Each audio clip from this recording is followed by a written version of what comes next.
Today I want to show you guys how to make by far the most asked about part of the entire gnome creation, the gnome body. We've seen people try to replicate our bodies before and they just can't seem to get them quite as rigid. Our gnomes feel like they're a good weight, like they're high quality. They stand really well. The bottom is slightly malleable but holds its shape very well.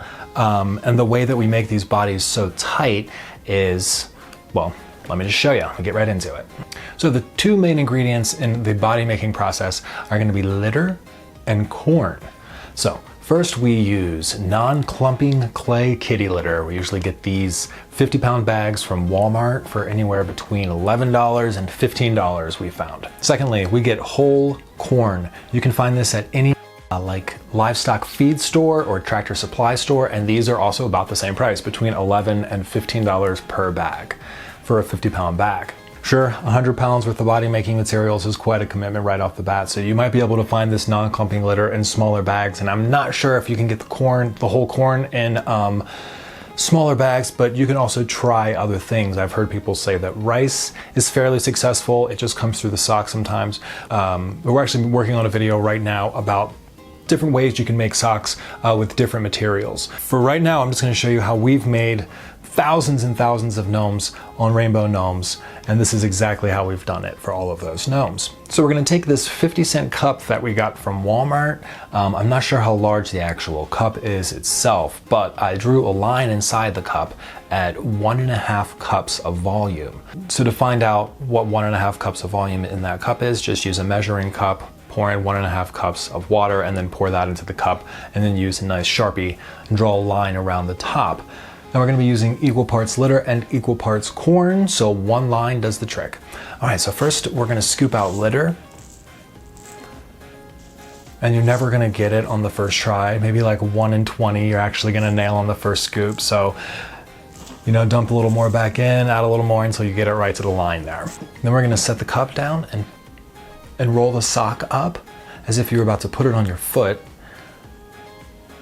And put the entire sock over the top of the cup, pulling it down tightly so that the toe of the sock is tight around the mouth of the cup. And then we're going to flip the whole thing over, kind of give it a little shake to push all the litter down towards the bottom of the sock, and slowly start to bring the sock off as we're kind of giving it a shake to make sure everything stays down towards the bottom. And then we just slip it off. Next, we're going to make what I call a seed. So we take our hands and just start working around, pushing the litter down into the bottom of the sock as far as we can get it, because the litter is what creates that nice malleable base. Then I grab the top of the sock and start to twist and tighten it. And this actually stretches the sock around the litter, which in principle is what we're really trying to do here, is stretch the sock around what's inside of it. So then I'm going to tie it off, so I twist it a few times until it feels like it can twist and just be set somewhere until I'm ready to get the corn going. And I will typically make, 10 or 20 of these seeds, depending on how many gnomes I'm making, first, and then come back and do the litter second. That's just how I do it. All right, so now we're going to scoop out our corn. Same thing for that, get it right up to the line. And we're going to gently, while keeping the litter part of the sock down, maybe even on the table surface, we're going to lift the sock up and start to cover the mouth of the cup with the sock and slide that all the way down to the bottom of the cup. Then we can pick up the cup and tip that corn in, trying to make sure that we have as much slack at the top of the sock, because that's what we're going to tighten. So we want to push everything down towards the bottom of the sock, get a nice big clump here.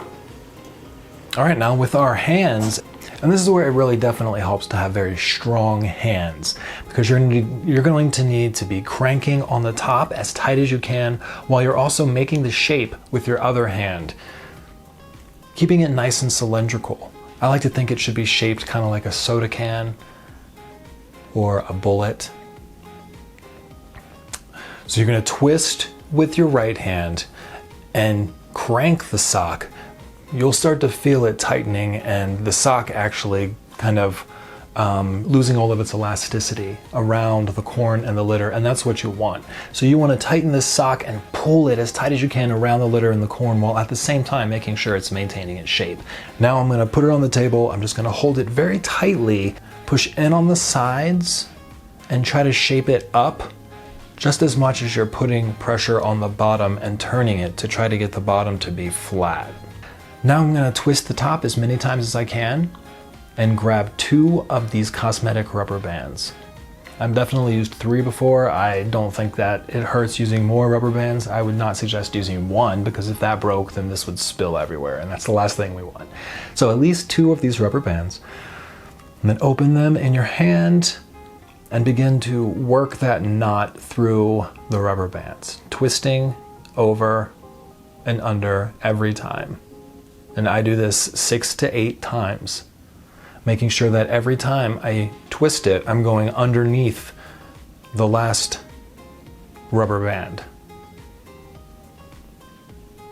All right, and then once you get your body, it feels nice and solid. That feels like a decent body, but you know, I feel like I could probably work out a little more. It's not quite as tight as I want. My hands are feeling better now, and I think I could go in there and make it a little bit tighter. So I'm gonna squeeze and tighten it as much as I can. You can even roll it on your leg if you would need to, but try to work out all that slack. And now I'm actually gonna put 2 more rubber bands on, because now I can see that I've just worked out a bunch of slack at the top, and I can tighten it even more than I did before.